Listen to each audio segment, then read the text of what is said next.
So hi guys, நான் உங்களிடத்துல Dandapani. So இன்னைக்கு ஷ்ரவுட் ஆஃப் டூரின் அப்படின்னு சொல்லக்கூடிய அந்த செய்தி தான் பார்க்க போறோம். நிறைய டேட்டா இருக்கு. இந்த வருஷத்துக்கு அப்புறம், இந்த வருஷத்துக்கு அப்புறம், இந்த வருஷத்துக்கு அப்புறம் நான் ஏதோ ரமணா படம் மாரி நிறைய டேட்ட சொல்லப் போறேன். பொறுமையா கடைசி வரைக்கும் கேளுங்க. இது சுவாரஸ்யமா இருக்கக்கூடிய நிறைய தகவல்கள் உண்டு. இது மட்டும் இல்லாம, இன்னொரு தகவல் வேற ஒரு நூல் சார்ந்து இருக்கக்கூடிய ஒரு தகவல். அது சம்திங் ரிலேட்டட் டூ ஆகாஷிக் ரெக்கார்ட்ஸ்ன்னு பாருங்களேன். ஸோ அது சம்மந்தமான ஒரு விஷயம். 2மே இயேசு கிறிஸ்து சம்மந்தப்பட்டது தான்.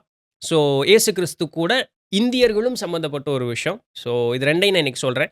வீடியோ எவ்வளோ பெருசு போகும்னு எனக்கு தெரியல. பொறுமையா கடைசி வரைக்கும் பாருங்க.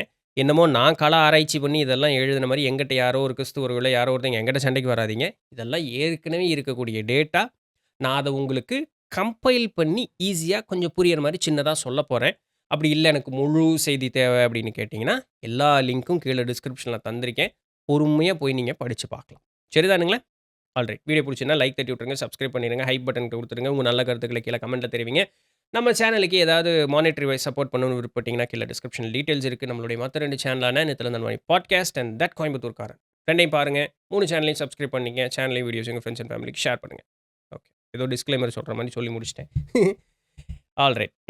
இப்ப இந்த கதைய வந்து பெருசா அப்படியே கொண்டு வருவோம். ஆதியிலிருந்து கொண்டு வருவோம். அதுக்கு முன்னாடி ஒரு சின்ன ஜிஸ்ட். இந்த ஷ்ரவுட் ஆஃப் டூரின் அந்த வார்த்தைக்கு நமக்கு பொருள் புரிஞ்சுக்குவோம். ஷ்ரவுட் அப்படின்னு சொன்னா, இறந்து அடக்கம் செய்யக்கூடிய அந்த உடலின் மீது போர்த்தக்கூடிய துணி. அவ்வளோதான். சரிங்களா? இது நம்ம ஊர்ல கோடி போத்துறதுன்னு சொல்லுவாங்கல்ல, அவ்வளோதான். ஸோ அதுக்கு பேரு ஷ்ரவுடு. டூரின் அப்படின்னு சொல்லக்கூடியது இத்தாலியில இருக்கக்கூடிய ஒரு நகர் பேரு டூரின். அப்போ ஷ்ரவுட் ஆஃப் டூரின்னா, டூரின் என்ற நகரத்தில் இருக்கக்கூடிய அந்த இறுதி நிலையில வந்து உடல் மீது போர்த்தக்கூடிய அந்த ஒரு துணி. அது வந்து அங்க டூரின்ங்கிறதுல இருக்கு. அதான் ஷ்ரவுட் ஆஃப் டூரின்னு அர்த்தம். ஏன்யா ஒரு துணிக்கு போயா, ஒரு இறந்த பொணத்து மேல போத்துற துணிக்காயா இவ்வளோ ஒரு இத பெரிய முக்கியத்துவம் குடுக்குறீங்கன்னு கேட்டா, அங்க சேஞ்ச் இருக்கு. அந்த இறந்த உடலின் மீது போர்த்தப்பட்ட துணின்னு சொல்லக்கூடியது இயேசு கிறிஸ்துவினுடையது. ஸோ இயேசு கிறிஸ்துவினுடைய உடலை அடக்கம் செய்யும்பொழுது, அவர் மீது போர்த்தியிருந்த ஒரு துணி அப்படின்னு சொல்லக்கூடியது. அப்போ இது மத அடிப்படையிலான ஒரு ஈடுபாட்டுல இருக்கக்கூடியவர்கள் என்ன சொல்றாங்கன்னா, பாரு இயேசு கிறிஸ்துங்கிறவர் நிஜமாலுமே ஒருத்தர் இருந்திருக்கார். அவர் வந்து வெறும் ஒரு மத நம்பிக்கையில ஒரு மத நூலின் மீது மட்டும் சொல்லப்பட்ட ஒரு பெயர் கிடையாது. இது வெறும் ஒரு கதை இல்ல. நிஜமாலுமே அப்படி ஒருத்தர் இருந்திருக்கார். அதற்கு ஆதாரமாக இருக்கக்கூடியது இந்த ஒரு துணி அப்படிங்கிறதுனால, இது ஊர்ஜிதப்படுத்தப்பட்டது அப்படின்னு சொல்லி கிறிஸ்தவர்களுக்கு அது மேல ஒரு பெரிய ஒரு மதிப்பும், மரியாதையும், ஈடுபாடும் உண்டு. இப்படி ஒரு ஒரு நாட்ல இப்ப கிறிஸ்துவத்தையே சார்ந்து இருக்கக்கூடிய நாடுகள்லயுமே, அறிவியலுக்கு தான் நான் முக்கியத்துவம் குடுப்பேன்னு ஆட்கள் உண்டு இல்லையா? இப்ப எப்படி நம்மளோட இதுல வந்து ஒரு வகையான பாரம்பரியம் இருந்தாலுமே, என்னையா பெரிய மதம் இதெல்லாம் ஆன்மீகம்ன்னு சொல்லிட்டு, அறிவியல் தான் எல்லாமேன்னு இப்ப நம்ம ஊர்ல பேசுறோம். அதுவே போல வெளிநாடுகள்லயும் ஆட்கள் உண்டு. அப்ப அவர்கள் வந்து இத ஆராய்ச்சி பண்றாங்க. நீ சொல்றதெல்லாம் உண்மையா? இந்த துணி வந்து நிஜமாலுமே இயேசு கிறிஸ்துவின் மீது போர்த்தப்பட்டது தானா? இயேசு கிறிஸ்து வந்து 2000 ஆண்டுகளுக்கு முன்னதாக வாழ்ந்தவதாக நம்மளுடைய குறிப்புகள் அப்படிங்கிறது இருக்கு. நம்ம நெட்ல தேடினீங்கனாலே கிடைக்கும். Did Jesus lived before 2000 years அகோன்னு தேடினீங்கன்னா வரும். அதுக்கு நெறைய அவங்க ப்ரூஃப் காட்டுறாங்க. இந்த நூட்கள் இந்த இருக்குன்னு காட்டுறாங்க. அப்ப இது நிஜமாலுமே 2000 ஆண்டுகளுக்கு பழமையான துணியா? அப்படின்னு சொல்லி அறிவியலாளர்கள் ஒரு ஆராய்ச்சிக்கு உட்படுறதுக்கு முற்படுறாங்க. 1800கள் வரைக்குமே அவர்களுடைய முயற்சிக்கு பெரிய ஒரு இது கிடைக்கல. அதற்கப்புறம் தான் ஒரு சூப்பரான ஒரு ட்விஸ்ட் வருது. பட் அதுக்கு வரக்கு முன்னாடி நம்ம 3ஆம் நூற்றாண்டுக்கு போணும். சரிங்களா? 3ஆம் நூற்றாண்டிலிருந்து இதனுடைய தொடக்கத்த அப்படியே கொண்டு வந்துட்டே இருக்கணும். பெரிய டேட்டா. நான் கொஞ்சம் சுருக்கி நான் ஈஸியா உங்களுக்கு புரியிற மாரி சொல்றேன். 3ஆம் நூற்றாண்டிலிருந்து 6ஆம் நூற்றாண்டு வரைக்கும் பார்த்தீங்க அப்படின்னு சொன்னா, இயேசு கிறிஸ்துவினுடைய பெயர்ல நிறைய பொருட்கள் வந்து கள்ளச்சந்தைகள்ல விக்கப்படுது. அதாவது எங்க இருந்து ஆரம்பிக்கிறாங்க அப்படின்னு சொன்னா, இயேசு கிறிஸ்துவுக்கு அவருடைய தாயான மேரி இருக்காங்க பார்த்தீங்களா? மேரி மாதா. அவர்கள் தாய்ப்பால் குடுத்திருப்பாங்கல்ல. அந்த தாய்ப்பாலை குப்பையில் அடைத்து வைத்தார்கள். இதுதான் தாய்ப்பால் அப்படின்னு சொல்லி அங்க ஆரம்பிக்கிறான். அங்க ஆரம்பிச்சு, அவருடைய பால் பல்லு இது. அவரு போட்டிருந்த துணி இது. அவர் கால் பதித்த அந்த பாத தடம் இது. அவரு வந்து பயணம் பண்ணுன வண்டி இது. அவருடைய அந்த தொட்டில் இது. இந்த கழுதையில போனாங்கல்ல, அந்த கழுதையினுடைய ஒரு பகுதி இது. அந்த இந்த இந்த இது சுன்னத் கல்யாணம் மாரி பண்ணுவாங்க இல்லையா?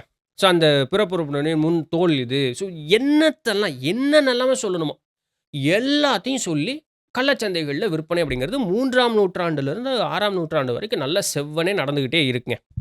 இதனுடைய ஒரு முசுவு எந்த இடத்துக்கு போய் நிக்குதுன்னா, இயேசு கிறிஸ்து இறந்ததற்கு அப்புறம் அவர் மேல போர்த்தப்பட்ட அந்த ஒரு துணி அப்படிங்கிற அளவுக்கு வருது. ஏன்னா அதான் ஃபைனல். அதுக்கப்புறம் வேற ஒண்ணும் இல்ல. அவர் உயிர் தெழுந்தார். அப்புறம் அவர் வந்து ஜோதியோடு கலந்தார். அதெல்லாம் உட்டுருவோம். அந்த கடைசியாக நம்ம கண் முன்னாடி உடலாக இருந்ததுன்னா, ஒரு போர்த்தப்பட்ட அந்த துணி. அப்ப இந்த பேச்சு வரும்பொழுது, பிரான்ஸ் நாட்டினுடைய ரோமாபுரியினுடைய ஒரு புனித அரசராக கருதக்கூடிய ஷார்ல் மாங்னே அப்படின்னு சொல்லக்கூடியவர் வந்து, என்ன பண்றாரு, "இந்த துணிய நம்ம புடிச்சே ஆகணும்ப்பா" அப்படின்னு சொல்லி, பெரிய ஒரு சர்ச் இதுக்கு வந்து இது பண்றாரு. அவரே பர்சனலா இறங்கி வந்து அவர் பயங்கரமா தேடி, அத வந்து புடிச்சிடுறாருங்க. அந்த துணி, அந்த ஷ்ரவுட் அத வந்து புடிச்சிடுறாரு. புடிச்சுட்டு அவரு எங்க கொண்டு வர்றாருன்னா, இம்பீரியல் சிட்டி ஆஃப் ஆக்கென் அப்படின்னு சொல்லக்கூடிய அந்த இடத்துக்கு கொண்டு வராரு. அது வந்து இன்னைக்கு இருக்கக்கூடிய மாடர்ன் டே ஜெர்மனிக்கு தான் அந்த காலத்தில அதற்கு பேர் ஆக்கென் அப்படின்னு அதற்கு பேர். அப்புறம் கொஞ்ச நாள் கழிச்சு அத எங்க எடுத்துட்டு போறாங்கன்னா, பிரான்ஸ்ல இருக்கக்கூடிய காம்பெக்னி அப்படின்னு சொல்லக்கூடிய ஒரு இடத்திற்கு எடுத்துட்டு போறாங்க. மறுபடியும் அது வந்து ஆக்கென் அப்படின்னு சொல்லக்கூடிய அந்த இடத்திற்கு வந்ததாகவும், இன்றளவும் இன்னைக்கும் ஜெர்மனியில அது இருக்கிறதாக ஒரு பேச்சு நிலவுது. சரிங்களா? இப்படி ஒரு இடம் இருக்கட்டும். இப்ப இதிலிருந்து அப்படியே பின்னாடி வரும்பொழுது, அவ்வப்போது காலகட்டங்கள்ல இந்த ஒரு பேச்சு மேல எழவும், பேச்சு இறங்கவும், பேச்சு எழவும், இறங்கவும் இப்படியே போய்க்கிட்டே இருக்கு. அப்போ இதனுடைய அந்த ஒரு முசு வந்து எங்க வருதுன்னா, 1300கள்ல 12ஆம் நூற்றாண்டு வரும்பொழுது 1300களின்போது 14ஆம் நூற்றாண்டு. ஸோ அந்த 1300கள்ல இதனுடைய பேச்சு வந்து ரொம்ப அதிகமாகுது. ஏன்னா சர்ச் வந்து ரொம்ப பாப்புலரா அப்படியே பில்ட் ஆகிக்கிட்டே வந்துகிட்டே இருக்காங்க. ஸோ அப்படி வரும்பொழுது 1389வது வருஷம் பிரான்ஸ்ல இருக்கக்கூடிய 2 லோக்கல் பிஷப்ஸ் ஆஃப் ட்ராயிஸ் அப்படின்னு சொல்லக்கூடிய இருவர் வந்து இந்த துணிய வந்து பார்க்குறாங்க. பார்த்துட்டு ரொம்ப அப்படியே அவங்க நுணுக்கமா ஆராய்ச்சி எல்லாம் பண்ணி பார்க்குறாங்க. அறிவியல் ஆராய்ச்சியெல்லாம் ஒண்ணும் இல்ல. அது அப்படியே பண்ணி பார்த்துட்டு, இது வந்து உண்மை கிடையாது. இது போலியானது. இது இயேசு கிறிஸ்துவின் மீது போர்த்தப்பட்டது கிடையாது. இவன் பொய் சொல்லி இது பண்றான் அப்படின்னு சொல்லிட்டு, போப்புக்கு வந்து கடிதம் எழுதுறாங்க. போப் அவர்களே இது வந்து பொய். இது வந்து பொய்ன்னு நீங்க வந்து சொல்லணும். இது வந்து காட்சிக்கு வைக்கக்கூடாது. அப்பல்லாம் மக்கள் ஈஸியா அத பார்க்கலாமா. சரிங்களா? ஸோ அந்த மாரி வைக்கக்கூடாதுன்னு சொல்லி இது பண்றாங்க. பட் அதில ஒண்ணும் பொருட்டா யாரும் எடுத்துக்கலன்னு பாருங்களேன். அதிலிருந்து ஒரு 100, 120 வருஷம் பக்கம் 150 வருஷம் ஏறத்தாழ அப்படி கடக்குது. கடக்கும்போது அப்போ வரைக்கும் அது வந்து எங்க இருக்கு? பிரான்ஸ்ல தான் இருக்கு. அப்போ கரெக்ட்டா 1532வது வருஷம் அங்க ஒரு அந்த தேவாலயத்தில ஒரு பெரிய தீ விபத்து ஏற்படுது. ஆனா, அந்த தீ விபத்துல இந்த துணி வந்து எந்த விதமான பாதிப்பும் ஏற்படல. அந்த துணிய ஈஸியா காப்பாத்திர்றாங்க. இந்த துணியினுடைய அகலம் பார்த்தீங்க அப்படின்னு சொன்னா, நீளம் 14 அடி 5 அங்குலம். அகலம் பார்த்தீங்கன்னா 3 அடி 7 அங்குலம். சரிங்களா? அவ்வளோ பெரிய துணிய காப்பாத்திர்றாங்க. அந்த ஒரு பெரும் தீயிலிருந்து காப்பாத்திர்றாங்க. அதற்கப்புறம் அது பிரான்ஸ்ல இருக்கக்கூடிய சாம்பரின்னு சொல்லக்கூடிய இடத்துல இருக்கு. எப்போ வரைக்கும்னா, 1578வது வருஷம் வரைக்கும் அது அங்க இருக்கு. அதற்கப்புறம் அத எங்க பண்றாங்க, இத்தாலியில இருக்கக்கூடிய டூரின் அப்படின்னு சொல்லக்கூடிய அந்த நகருக்கு அதை வந்து மாத்திர்றாங்க. இன்றளவும் அது அந்த இத்தாலியில டூரின் அப்படின்னு சொல்லக்கூடிய இடத்துல தான் இருக்கு. அந்த டூரின் நகரத்துல இருக்கக்கூடிய ஒரு சிட்டியில இருக்கக்கூடிய ஒரு கத்தீட்ரல், ஒரு தேவாலயம். அதுல இந்த துணிய வைப்பதற்கு அப்படின்னு சொல்லி ஒரு இடம் அமைச்சு, அந்த இடத்துல கொண்டு போய் வச்சுர்றாங்க. இது வந்து 17ஆம் நூற்றாண்டு வரைக்கும் அது அப்படியே இருக்கு. பெருசா எந்த ஒரு சூடும் பிடிக்கல. அங்க கொண்டு போய் அப்படியே வச்சாச்சு. அது அப்படியே இருக்குப்பா அப்படின்னு உட்டாங்க. பெருசா யாரும் வந்து இதெல்லாம் பார்க்கலாம் முடியாது. அதுக்கப்புறம் அத ரொம்ப ஸ்ட்ரிக்ட் பண்ணிடுறாங்க. யாரும் பெருசா பார்க்க முடியாது. ரொம்ப சொற்பமான ஆட்கள் மட்டும் தான் அத வந்து பார்க்கலாம். இப்படியே போயிட்டு இருக்கும்பொழுது மறுபடியும் ஒரு குழப்பம் அப்படிங்கிறது ஏற்படுது. என்ன ஏற்படுதுன்னா, இந்த அந்த குழப்பத்தை ஏற்படுவதற்கு முன்னாடி இன்னொரு செய்திய சொல்றேன். 17ஆம் நூற்றாண்டு வரைக்கும் இது இப்படி இருக்கா? இது எப்ப மறுபடியும் சூடு பிடிக்க ஆரம்பிக்குதுன்னா, 1898வது வருஷம். இத வந்து முதல் ஃபோட்டோ எடுக்குறாங்க. அவ்ளோ பெரிய அந்த துணிய வந்து ஃபோட்டோ எடுக்குறாங்க. இந்த ஃபோட்டோ வந்து அந்த அந்த காலத்தில வந்து ஃபோட்டோகிராஃபிக் பிளேட்ஸ் அப்படிம்பாங்க. ஒரு நெகட்டிவ் இமேஜ் மாரி ஒரு பிளேட்ல வந்து இதாகும். சரிங்களா? இப்ப இந்த ஃபோட்டோகிராஃபிக் பிளேட்ல வந்து அந்த பெரிய துணிய ஃபோட்டோ எடுத்தது மட்டும் இல்லாம, அதனுடைய அந்த இமேஜஸ் அண்ட் ரிப்போர்ட்ஸ வந்து பொதுமக்களுக்கு அவங்க வந்து வெளியிடுறாங்க. இங்க தான் அது மறுபடியும் சூடு பிடிக்குது. எப்போ? 1898வது வருஷம். ஸோ இப்படி சூடு பிடிக்க ஆரம்பிச்சதுல இருந்து, திரும்பியும் அது வந்து ஒரு பயங்கரமான ஒரு பேசுபடு பொருளாக மாறுது.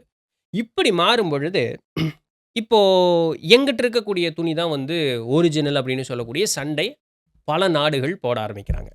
இவ்வளோ நாள் அமைதியா இருந்தது. இத்தாலியில இருக்கக்கூடிய டூரின் அப்படின்னு சொல்லக்கூடிய அந்த இடத்துல இருக்கிறது தான் ஒரிஜினல் அப்படின்னு நம்பிட்டு இருந்தாங்க. 1898வது வருஷம் அத ஃபோட்டோ எடுத்து அந்த ஒரு இமேஜ வந்து ஏன்னா அது கரெக்ட்டா அந்த நெகட்டிவ் இமேஜ்ல பார்த்தோம்னா, ஒருத்தருனுடைய அந்த உருவம் அப்படி இருக்கிறதுக்கு ஏற்றார் போல நல்லா அழகா தெரியும். ஸோ இப்போ இது வந்து ஒரிஜினலா அப்படின்னு சொல்லக்கூடிய அந்த செய்தி இன்னும் பேசுபடு பொருளாக மாறும்பொழுது, மத்த நாடுகள்ல இருக்கக்கூடியவர்களும் இதை வந்து என்னோடது தான் ஒரிஜினல்னு பேச ஆரம்பிக்கிறாங்க.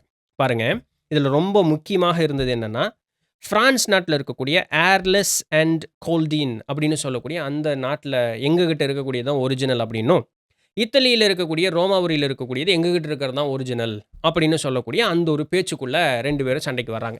இப்ப யாருது தான்டா ஒரிஜினல்? என்னடா இப்படி சண்டை கட்டிட்டே இருக்கீங்க அப்படின்னு கேட்கும்பொழுது, ஒரு சில ஆராய்ச்சிகளுக்கு உட்படுத்துறாங்க. 1933வது வருஷம் பிரான்ஸ் நாட்டுல இருக்கக்கூடியது. அ இஸ்லாம் தேசத்தினுடைய மத்திய காலங்கள்ல வந்த துணி. ஸோ, அதனால இது 2000 வருஷத்துக்கு முன்னதாக இருந்தது கிடையாது அப்படின்னு சொல்லி ஒதுக்கிர்றாங்க. ஸோ, இத்தாலியில இருக்கிறது தான் ஒரிஜினல் அப்படிங்கிற ஒரு நம்பிக்கை மட்டும் அவர்கள் வைத்துக்கிடுறாங்க.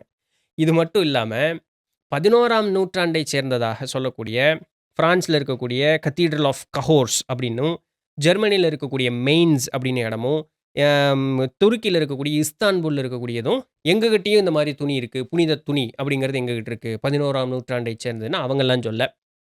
ஸ்பெயின்காரன் என்ன சொல்றான், 8ஆம் நூற்றாண்டைச் சேர்ந்த ஒரு புனித துணி எங்கிட்ட இருக்கு. இதுதான்யா ஆத்தென்டிக். உங்க யாருகிட்ட இருக்கிறதும் ஒரிஜினல் கிடையாதுன்னு அவன் சொல்றான். இப்படியே சண்டை கட்டிக்கிட்டே இருக்கிறாங்க. இப்படியே போய்க்கிட்டு இருக்கும் பொழுது, இது அப்படியே வந்து, வந்து, வந்து, வந்து கடைசியில 20ஆம் நூற்றாண்டுக்கு வருது. 1969வது வருஷமோ, 1973வது வருஷமோ இத வந்து ஆராய்ச்சிக்கு உட்படுத்துறாங்க. திரும்பவும் சொல்றேன். இந்த ஆராய்ச்சி இப்ப வரைக்குமே 1973 வரைக்குமே எந்த அறிவியலாளர்களும் இதை அறிவியல் சோதனைக்கு உட்படுத்தி இதை எதையுமே சோதிக்கல. அவங்க வந்து இது வந்த அத்தன பேருமே மத நம்பிக்கையில இருக்கக்கூடியவர்கள். ஒரு மத கூட்டத்திற்குள்ள நாங்க வந்து அறிவில் சிறந்தவர்கள் அப்படின்னு சொல்லி ஒரு தனி கூட்டம் இருக்கும் இல்லையா? அவர்கள் மட்டும் தான் இத வந்து பார்த்துக்கிட்டே இருக்காங்க. எந்த விதமான அறிவியல் ஆராய்ச்சிக்கும் உட்படுத்தவே இல்ல. இந்த 1973ல இருக்கக்கூடிய அந்த ஒரு இவங்க பார்த்து, இது ஒரிஜினல் தான்பா. இதுதான்ப்பா இயேசு கிறிஸ்துவினுடைய துணி. அதில இருக்கக்கூடிய அந்த ஒரு பிம்பம் இயேசு கிறிஸ்து தான்ப்பா. அப்படின்னு சொல்லி 1975வது வருடம் இவங்களுடைய அந்த ரிப்போர்ட்ட வந்து பப்ளிஷ் பண்றாங்க. இப்ப என்ன ஆகுது? இது அப்படியே நிக்கிது. இந்த 1975ல பப்ளிஷ் பண்ணது அப்படியே நிக்கிது. ஆனா என்ன பிரச்சனைன்னா, இவ்வளவு நாள் மதத்தினுடைய அந்த ஒரு ஆதிக்கம் மட்டும் இருந்த ஒரு இடத்துல, அறிவியல் அப்படின்னு சொல்லக்கூடிய ஒண்ணு புதுசா அப்படியே மேல எழ ஆரம்பிக்கும் பொழுது, இவ்வளவு நாள் மக்கள வந்து ஆன்மீகவாதிகள் தங்களுடைய இடத்துல நிறுத்தி வச்சுட்டு, நான் சொல்றது தான் சரின்னு சொல்லும்போது மக்களும் கேட்டுக்கிட்டாங்க. இந்த அறிவியல் அப்படிங்கிறது வளரும் பொழுது, ஆன்மீகவாதிகளுக்கு வேற ஆதாரம் இல்லாம சொல்லக்கூடிய வெறும் சொல் வந்து பயனற்றதாக போயிடுது. 1988வது வருஷம் அவரு என்ன பண்றாரு, அங்க இருக்கக்கூடிய ஒரு ஆர்ச் பிஷப், "சரிடா, இதுக்கு மேல உங்களோட சண்டை போடுறதுக்கு என்னால முடியாதுய்யா. இன்னைக்கு என்ன பண்ணிர்றோம், நம்ம வந்து இத அறிவியல் இதுக்கு உட்படுத்திர்றோம்." அப்படின்னு சொல்லி, அந்த ஆர்ச் பிஷப் ஆஃப் டூரன் அவருடைய தலைமையும், த ஹோலி சி அப்படின்னு சொல்லக்கூடியவங்களும், பான்டிஃபிகல் அகாடமி ஆஃப் சயன்ஸ் அப்படின்னு சொல்லக்கூடிய இந்த 3 பேரும் சேர்ந்து, இத வந்து நம்ம கார்பன் டேட்டிங் பண்ணுவோம். இதனுடைய காலத்த வந்து நம்ம கணக்கிடுவோம். அது உண்மையாலுமே 2000 வருடங்களுக்கு முற்பட்டதான்னு கணக்கிடுவோம் அப்படின்னு முயற்சி பண்றாங்க. பட் அன்பார்ச்சுனேட்லி அவங்களுக்கு வந்து அத எப்படி கார்பன் டேட் பண்றது? அதுக்குண்டான மெத்தட் என்ன? அப்படின்னு தெரியல. அப்ப அந்த மெத்தட கண்டுபிடிக்கிறதுக்கு முயற்சி பண்றாங்க. இது எப்போ 1988 அந்த முயற்சி பண்ணும்பொழுது, முன்னாடியே ஒரு தியரி இருக்கு. 1945வது வருஷம் ஒரு கெமிஸ்டான வில்லர்ட் லிபி அப்படிங்கிறவர் வந்து கார்பன் 14 C14 அப்படின்னு சொல்லக்கூடிய ஒரு கார்பன் டேட்டிங் மெத்தட அவர் உண்டு பண்றார். ஆனா, அது வந்து அவ்வளோ ஒரு ட்ராக்ஷன் இல்ல. என்ன என்னமோ சொல்ற, அது இது பண்ற, அதெல்லாம் எப்படியா வரும்? அப்படிங்கிற மாதிரியே போகுது. ஒண்ணும் ஒண்ணும் அவங்க ஒண்ணும் பெருசா ஒரு இது பண்ணிக்கல. அப்போ 1988ல தான் இவங்க வந்து சரி, பரவால்ல. இது ஒண்ணு தான் இப்போதைக்கு இருக்கு. அதுக்குள்ள நெறைய பேர் வந்து இந்த கார்பன் டேட்டிங் யூஸ் பண்ண ஆரம்பிக்கிறாங்க. அது கொஞ்சம் அப்படியே ஒரு முசு பெற ஆரம்பிக்குது. உடனே இவங்க சர்ச்சில இருக்கக்கூடியவங்க, சரி அந்த கார்பன் டேட்டிங்குள்ள போயிரலான்னு அப்பதான் அந்த முடிவுக்கு வர்றாங்க. ஆனா, முடிவு எடுத்த உடனேயே அவர்கள் வந்து அத எதுவும் பண்ணல. 1970களினுடைய முடிவு நேரம் வரைக்கும் அவங்க அத பத்தி ஒரு பேச்சுமே வரல. 1988ல தான் சரியா உடியா பார்த்துக்கலாம் அப்படின்னு சொல்லி ஒரு முடிவுக்கு வரும்பொழுது, கார்டினல் பெலஸ்ட்ரோ அப்படின்னு சொல்லக்கூடியவர் 21 ஏப்ரல் 1988வது வருஷம் கார்பன் டேட்டிங்க்கு குடுக்கலாம் அப்படின்னு இது பண்றாங்க. இதுக்கு வந்து ஒரு தனிப்படை ஒண்ணு அமைக்கப்படுது. இதுக்கு முன்னதாக வெறும் மத ரீதியான ஆட்கள் மட்டும் இருந்த இடத்துல, ஒருத்தனும் மத ரீதியாக அதுக்குள்ள இருக்கக்கூடாது. பூராவுமே அறிவியலாளர்கள் மட்டும் தான் இருக்கணும். அப்படின்னு சொல்லக்கூடிய அந்த ஒரு குழுவ வந்து தனிக்குழுவ அமைக்கிறாங்க. இவர்கள் அந்த 1973வது வருஷம் குடுத்தாங்கல்ல ஒரு ரிப்போர்ட். மத அறிவி ஆளுக மட்டும் சேர்ந்து. அதையும் எடுத்துக்கிறாங்க. இப்ப இவங்க புதுசா கண்டுபிடிக்கிற இது பண்றாங்க. என்ன பண்ணணும்னா, கார்பன் டேட் பண்ணணும் அப்படின்னு சொன்னா, அந்த பொருள் நமக்கு தேவைப்படுது. இந்த பொருள் வந்து என்ன பண்ணும்? அந்த துணிய கிழிச்சே ஆகணும். இப்ப வேற வழியே இல்ல. சரி துணி எங்க கிழிக்கலாம்? அப்படின்னு சொல்லி பார்க்கும்போது, சரி இந்த ஓரத்திலிருந்து நம்ம கட் பண்ணிக்குவோம். நடுவுல எங்கேயும் நம்ம பாதிக்கப்பட வேண்டாம். ஓரத்திலிருந்து கட் பண்ணிக்குவோம். அப்படின்னு சொல்லி, அந்த ஓரத்திலிருந்து அத கட் பண்ணி எடுத்து, ஒரு 11 லேபாரட்டரீஸ் நெறைய பேர் என்ன பண்றாங்கன்னா, அது நான் பண்ணி தரேன், நான் பண்ணி தரேன் நெறைய லேப் இதுக்கு வராங்க. நல்ல எண்ணமெல்லாம் ஒண்ணும் கிடையாது. தன்னை முன்னிறுத்திக்குவதற்காக. ஸோ அவங்க என்ன பண்றாங்க, கடைசியா அந்த சர்ச்சும் அந்த இவங்கலாம் சேர்ந்து ஒரு 3 இத வந்து தேர்ந்தெடுக்கிறாங்க. அவர்கள்ட்ட நான் உங்களுக்கு 3 சாம்பிள் தான் தருவோம். அதற்குள்ள நீங்க கண்டுபிடிச்சே ஆகணும் அப்படின்னு சொல்லி அந்த ஓரத்திலிருந்து வெட்டுன துணிய 3 சாம்பிளா குடுத்து அவங்கள்ட்ட குடுக்குறாங்க. அவர்கள் எல்லாருமே ஆராய்ச்சி செய்து பார்க்கிறாங்க. ஆராய்ச்சி செய்து பார்த்து அந்த 3 பேரும் ஒருமித்த கருத்தாக 95% 1260லிருந்து 1390க்குள்ள இருக்கக்கூடியது தான் இந்த துணி. 95% ஊர்ஜிதப்படுத்தப்பட்டது. அப்படின்னா 13 இல்ல 14ஆம் நூற்றாண்டுக்கு உட்பட்டது தான் இந்த துணி. நீங்க சொல்லுவது போல 2000 ஆண்டு பழையது கிடையாது. அப்படின்னு சொல்லக்கூடிய அந்த ஒரு இதுக்கு வர்றாங்க. இப்போ இத வந்து அந்த மத அடிப்படையிலான அந்த சர்ச் தலைமை என்ன சொல்லுது அப்படின்னு சொன்னா, நாங்க வந்து அறிவியலுக்கு எதிர்த்து பேசுவதே இல்ல. நீங்க வந்து ஒரு ஒரு ஒரு முறைய வந்து நீங்க பின்பற்றுறீங்க. அந்த முறையின்படி இந்த ஒரு ஒரு ஒரு ரிசல்ட் வந்திருக்கு அப்படின்னு சொன்னா, சரி. அத வந்து நாங்க எதுவும் சொல்லல. அத நாங்க மாற்று கருத்து எதுவுமே சொல்லல. ஆனா, நாங்க வந்து இன்னைக்கு வரைக்கும் இத ஒரு 2000 ஆண்டு பழையது. இயேசு கிறிஸ்துவின் மீது போத்தப்பட்டது தான் நாங்க நம்புறோம். காரணம் என்னன்னு அவங்களுடைய லாஜிக்கும் பாருங்க சூப்பரா இருக்கு. நீங்க கார்பன் டேட் பண்றீங்க அப்படின்னு சொன்னா, அந்த கார்பனுடைய அந்த இந்த அது அது கார்பன் டேட்டிங் நான் ரொம்ப எக்ஸ்ப்ளைன் பண்ணனா கஷ்டம். அந்த எவ்வளோ கார்பன் கசிந்திருக்கு, எவ்வளோ பெண்டிங் இருக்குங்கிறத வச்சு கணக்கு போடுவாங்க ஒரு மாதிரி. இப்போ இந்த துணி இப்ப இது இது இருக்குன்னு வச்சுக்கங்களேன், இந்த பென்சில் இருக்குன்னு வச்சுக்கங்களேன், இத கார்பன் டேட் பண்ணணும்னா, இப்ப நான் இங்க தொட்டுட்டு இருக்கேன் இல்லையா? இப்ப இந்த பென்சில் நான் புடிச்சிட்டு இருக்கேன்ல, இந்த பென்சில் நான் புடிக்கிறேன்ல, இப்ப என் கையில இருக்கக்கூடிய வியர்வை, என் கையில இருக்கக்கூடிய தனிமங்கள் இதில போய் சேர்ந்துரும். அப்போ இந்த இடத்த நீங்க புடிச்சிட்டு இருக்கக்கூடிய இடத்த கார்பன் டேட் பண்ணீங்கன்னா, இந்த ஒரிஜினல் பென்சிலினுடைய அந்த காலம் வந்து உங்களுக்கு தெரியாது. ஏன்னா, இந்த ஒரிஜினல் பென்சில் மேல என்னுடைய அந்த கரத்தின் மீது வரக்கூடிய அந்த ஒரு அடிஷனல் இது வந்து அது மேல பட்டுருச்சு. அப்ப என்ன ஆகும்னா, இதில 100% ரிசல்ட் வராது. நான் ஏற்கனவே என்னோட கை இது மேல களங்கத்தை ஏற்படுத்திடுச்சு. அப்போ 2000 ஆண்டுகள் பழமையான ஒரு துணியின் மீது எத்தன களங்கங்கள் ஏற்பட்டுரும். தூசு அடிச்சிருக்கும், வெயில் அடிச்சிருக்கும், ஏதாவது தண்ணி பட்டிருக்கலாம். இல்ல இந்த கத்தி ஒரு ஒரு தேவாலயத்தில அது வைத்திருக்கும் பொழுது நெருப்பு புடிச்சது. அப்ப அந்த நெருப்பிலிருந்து பறந்து வரக்கூடிய அந்த கரியெல்லாம் வந்து அந்த துணியின் மீது பட்டிருக்கலாம். என்னதான் உதறி நம்ம போட்டாலும் கூட, அது உள்ள போய் செடிமெண்ட் ஆயிரும். இதெல்லாம் கணக்கு வச்சு பார்க்கும் பொழுது, காலத்தினால் அது ஏற்பட்ட பல ஒரு சேதங்களை எல்லாம் கணக்கிட்டு பார்க்கும் பொழுது, நீங்க சொல்லக்கூடியது துல்லியமானது கிடையாது. மேல வந்து படிந்திருக்கக்கூடிய அந்த கறைகள், அது மேல வந்து ஒரு வகையான தாக்கத்தை ஏற்படுத்திரும். அதனால உங்களுடைய டேட்டா தவறாக இருப்பதற்கு வாய்ப்புகளும் உண்டு. நான் உன்னைய தப்புன்னு சொல்லல. ஆனா என்னுடைய ஸ்டாண்ட் இந்த மாதிரி. அதனால உங்களுடைய கண்டுபிடிப்புகள் அது அப்படியே இருக்கட்டும். ஆனா எங்களுடைய நம்பிக்கை எங்களுக்கு இருக்கு. இது உண்மையாலுமே இயேசு கிறிஸ்துவின் மீது போத்தப்பட்டது தான். அப்படின்னு அந்த தேவாலயங்கள் சொல்லிர்றாங்க. ஸோ அதனால இது வந்து இன்னைக்கு வரைக்கும் ஒரு முடிவிலியாக இருக்கு. இது உண்மையாலுமே வந்து இயேசு கிறிஸ்துவின் மீது போத்தப்பட்டது தானா? 2000 ஆண்டுகள் பழமையானது தானா? ஏன்னா இத வந்து ஊர்ஜிதப்படுத்துவதற்கு நமக்கு எந்த விதமான ஒரு ஆ முழுமையான ஒரு அறிவியல் கண்டுபிடிப்பு இன்னைக்கு இல்லாத ஒரு சூழல் தான். ஏன்னா, இன்னைக்கு நம்மகிட்ட கார்பன் டேட்டிங் தான் இருக்கு. ஆனா என்ன, இந்த எக்ஸ்ரே மெத்தடு, ஃப்ளோரசன்ட் மெத்தட் அது இதெல்லாம் பண்ணி, இது பெயிண்ட் அடிக்கலப்பா இந்த முகத்த எல்லாமே. அந்த வகையில யாரும் கையெல்லாம் வைக்கல. இது அப்படியே இருக்கு. ஆனா, காலம் தான் தெரியல. அப்படின்னு சொல்லக்கூடிய ஒரு முடிவுக்கு வந்து இப்ப நிக்கிறாங்க. இப்ப இந்த கார்பன் டேட் பண்ணி பார்க்கும்பொழுது, அதில என்ன சொல்றாங்கன்னா, அதில வந்து 5.6% இந்த அ ஈஸ்ட் நியர் ஈஸ்ட் சம்பந்தமாக இருக்கக்கூடிய அந்த அந்த இடத்திற்கு சம்பந்தமான பொருட்கள்லாம் அதுக்குள்ள இருக்கு. 38.7% இந்தியர்களுக்கு சம்மந்தமான ஒரு இதெல்லாம் இது என்ன தூசி, துரும்பு அதெல்லாமே அப்படியெல்லாம் சேர்ந்து தான். இன்னும் 5.6% ஐரோப்பிய கண்டத்தில இருக்கக்கூடிய அந்த ஒரு எவிடன்ஸ் எல்லாம் அதுக்குள்ள இருக்கு. ஒரே துணிக்குள்ள இத்தன நாடுகளினுடைய இது இருக்கு. அதனால நம்மனால ஊர்ஜிதப்படுத்தவே முடியல அப்படிங்கிற ஒரு இடத்திற்கு வந்து நிக்கிறாங்க. சரிங்களா? இதுதான் இந்த ஷ்ரவுட் ஆஃப் டூரின்னு சொல்லக்கூடிய அதனுடைய ஒரு சுருக்கமாக நான் சொன்ன ஒரு இது. இதுல ஒரு பெரிய ஆர்டிக்கிள் இருக்கு. நான் எல்லாத்தையும் கீழ லிங்க்ல தர்றேன். அத்தனையும் பொறுமையா படிச்சு பாருங்க. ஸோ இப்ப வரைக்கும் இது ஊர்ஜிதப்படுத்த முடியாத ஒரு செய்தியாகவே இருந்து கொண்டு இருக்கிறது அப்படிங்கிறத மனசுல வச்சுக்குவோம்.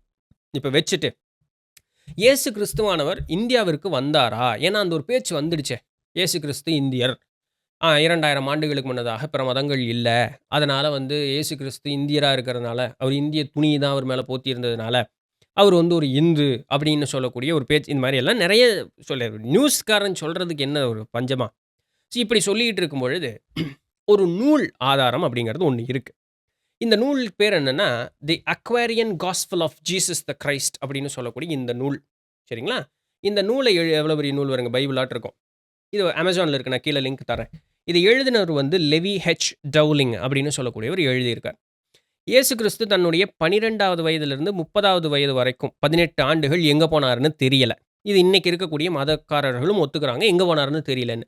அவர் அந்த 18 ஆண்டுகள் எங்கெங்க போனார்ன்னு சொல்லி உண்டான குறிப்புகள் தான் இந்த நூல். இது ஒரு காஸ்பல் ஒரு புனித ஒரு செய்தி அப்படிங்கிறது இதில சொல்றாங்க. ஏங்க நீங்க எப்படிங்க இத சொல்றீங்க? உங்களுக்கு எப்படி தெரிஞ்சதுன்னு கேட்டா, ஆகாஷிக் ரெக்கார்ட்ஸ்லருந்து எனக்கு தெரிஞ்சது. நான் தியானத்தில இருக்கும்பொழுது, அந்த ஆகாஷிக் ரெக்கார்ட்ஸ்லருந்து அந்த டேட்டாவ நான் எடுத்து எழுதினேன் அப்படின்னு சொல்றார். இப்ப இத வந்து நிறைய பேர் மறுப்பது அப்படிங்கிறது உண்டு. "ஏ என்னய்யா நீ என்ன எல்லாம் ஆகாஷிக் என்ன கதையெல்லாம் அடிக்கிற? எப்படி உனக்கு பழசு நடந்தது தெரியும்? எதிர்காலத்தில நடக்கிறதெல்லாம் உனக்கு எப்படி?" எல்லாம் கேள்வி கேட்டோம்னா, இந்த ஒரு கேள்விக்கே இவரு சொல்ற அந்த ஆகாஷிக் ரெக்கார்ட் அப்படிங்கிறது பொய்யி. முன்ன நடந்தத வந்து நம்மனால இப்போ அந்த இறைங்கிற அந்த ஒரு ஆற்றலிலிருந்து கிரகித்து நம்மனால எழுத முடியாதுன்னு நம்ம சொல்றதுக்கு முற்படுறோம்னு வச்சுக்கங்களேன். இந்த உலகத்தில இருக்கக்கூடிய எல்லா ஞானியர்களும், அவர்கள் வாழ்ந்த காலத்திற்கு முன் இருந்த இறந்த காலத்தையும், பின் வரக்கூடிய எதிர்காலத்தையும் கணித்து சொன்னதுன்னு சொல்லக்கூடிய எல்லாமே தப்பு. லாஜிக்கலி ஸ்பீக்கிங் இல்லையா? ஸோ அவர்கள்னால செய்ய முடிஞ்சதுன்னா, அப்ப அதற்கு ஏதோ ஒரு வழி இருக்கு. கடந்த காலத்தையும் அறியலாம், எதிர்காலத்தையும் அறியலாம்னா, ஏதோ ஒரு வழி இருக்கு. இது ஞானியர்களுக்கு மட்டும் உட்பட்டதில்ல. யார் வேணாலும் செய்யலாம். ஆனா வித்த தெரியணும். அவ்வளோதான். அப்படி அந்த வித்தைய வந்து கையில கொண்டு இந்த ஆகாஷிக் ரெக்கார்ட்ஸ்ன்னு இன்னைக்கு நமக்கு புரியிற மாரி பேர் சொல்றாங்க. அதன் வழி எழுதப்பட்ட நூல் இது. சரிங்களா? The Aquarian gospel of Jesus the Christ அப்படின்னு சொல்லிட்டு. இதுல என்ன சொல்றாங்கன்னா, இயேசு கிறிஸ்துவானவர் முதல்ல இந்த இந்திய அ தீபகற்பத்திற்குள்ள வரும்பொழுது, திபெத்ல லாசா அப்படின்னு சொல்லக்கூடிய அந்த இடத்திற்குள்ள தான் முதல்ல அவர் வந்து வந்தார். அவர் வரும்பொழுது, இங்க இருக்கக்கூடிய திபெத்திய மானஸ்ட்ரீஸ் எல்லாம் இருக்கு. ஆலயங்கள் இருக்கும் பார்த்தீங்களா? ஸோ அங்க சென்று அவர்களுடைய அந்த கோட்பாடுகளை எல்லாத்தையுமே அவர் கற்றுக்கொண்டார். அவர் சொல்லி தரல, அவர் கத்துக்கிறாரு. அப்போ இந்த கத்துக்கும் பொழுது அவர் என்ன கேட்கிறாராம், ஜீசஸ் வந்து என்ன கேட்கிறாராம், "நான் வந்து இதனுடைய மூல நூட்களை படிக்க வேண்டும்." அப்படின்னு கேட்கும்பொழுது, அது வந்து மலை மேல இருக்குதுங்க. அத வந்து பாதுகாத்துட்டு இருக்கிறது மெங்ஸ்டி அப்படின்னு சொல்லக்கூடிய ஒரு புனிதர் ஒருத்தர் அந்த இடத்துல பாதுகாத்துட்டு இருக்காரு. அப்படின்னு சொன்னோனே, "சரி நான் அங்க போலாமான்னோனே, தாராளமா போலாம் நீங்க." அப்படின்னு சொல்லி, இவருக்கு ஒரு கைடாக வித்யாபதி அப்படின்னு சொல்லக்கூடிய ஒருத்தர வந்து அவர் கூட அனுப்பிச்சு வைக்கிறாங்க.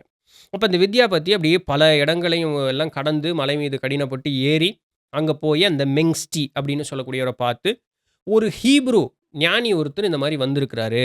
நம்மளுடைய நூட்களை வந்து அந்த நூலினுடைய நேரடியாக அந்த நூலை வாசிக்க வேண்டும் அப்படின்னு சொல்லி ஒரு விருப்பப்படுறாருன்னோனே, அவர்களை திறந்த கரத்தோட அவர்கள் வரவேற்கிறாங்க.